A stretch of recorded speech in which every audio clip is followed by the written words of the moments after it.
Welcome back to The Explainer. Today we are unpacking a recent neuroscience discovery that is literally rewriting the rulebook on how our brains store information. We're exploring this wild biological paradox that upends pretty much everything we thought we knew about memory preservation. So get comfortable and let's unravel this together.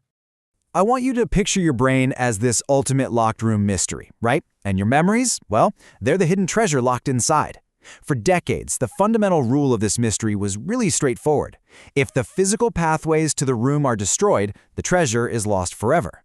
But what if I told you that scientists have just discovered the treasure can actually survive even when those pathways are completely wiped out? If your brain loses the very connections that we thought held the memory, where on earth does the memory go? Okay, let's dive into this. Section 1. The Great Memory Mystery. To really get why this new discovery is so groundbreaking, we kind of need to refresh ourselves on the standard biological rules. Think of engram neurons as the biological hard drives of your brain. When you experience something, say a specific scent or an image, these engrams encode that data by firing signals across synapses. And you can just think of those synapses as the delicate little cables connecting everything together. When a memory is formed, new cables are laid down. Every single time you recall that memory, those cables get thicker and stronger, literally wiring the experience into your brain's architecture. So, for the longest time, the absolute scientific consensus was that a memory only persists as long as that specific, unbroken pattern of cables is maintained.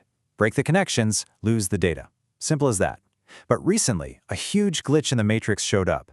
In a bunch of studies, memories mysteriously persisted even when these synapses were moved, altered, or straight up destroyed. This completely broke the standard model of memory preservation. It really begged the question, what is actually necessary to keep a memory alive? Section 2. The Hibernation Experiment. To figure this out, a team led by Kazumasa Tanaka over at the Okinawa Institute of Science and Technology basically had to play biological detective.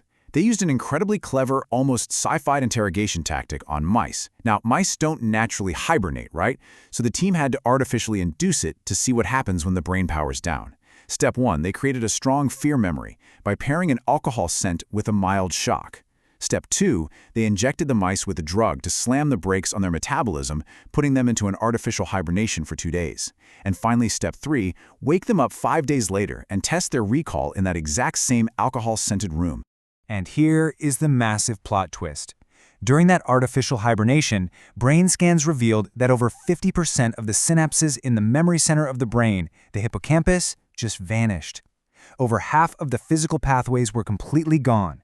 Yet, when they put the mice back in the scented chamber, they still froze in fear. Despite this immense physical remodeling and the literal destruction of half their synapses, the memory was flawlessly retained. No way, right? Section 3. Clusters, the memory keepers. Now what's really interesting about this slide is how it solves our locked room mystery. If the physical bridge to the memory was destroyed, how on earth did the treasure survive? Well, the researchers looked way closer at the architecture of those engram neurons and found two totally different types of synapses.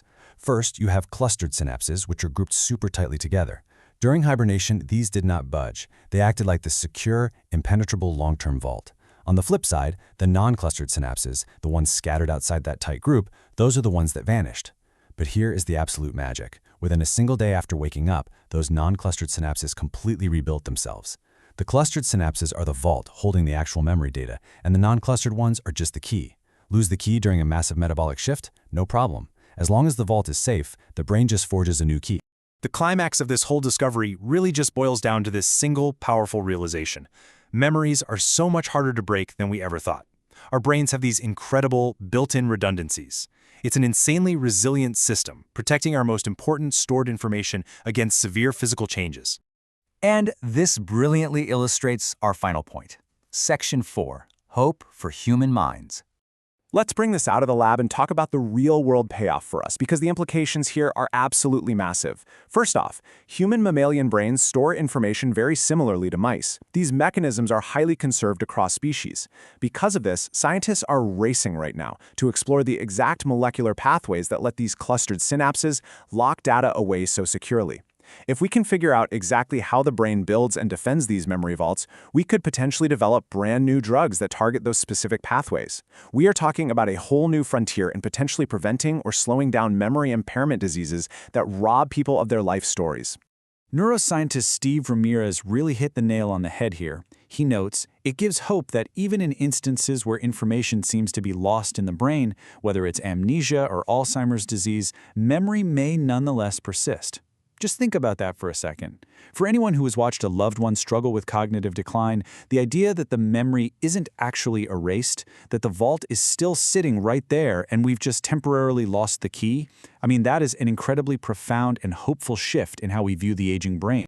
It absolutely changes the landscape of neuroscience. So, as we wrap up this explainer today, I want to leave you with a thought to ponder about your own incredibly resilient brain. If science is now showing us that memories are never truly gone, that they can actually survive the destruction of the very pathways that built them, what else is patiently waiting in the clusters of your mind, just waiting for the right key to bring it back to life?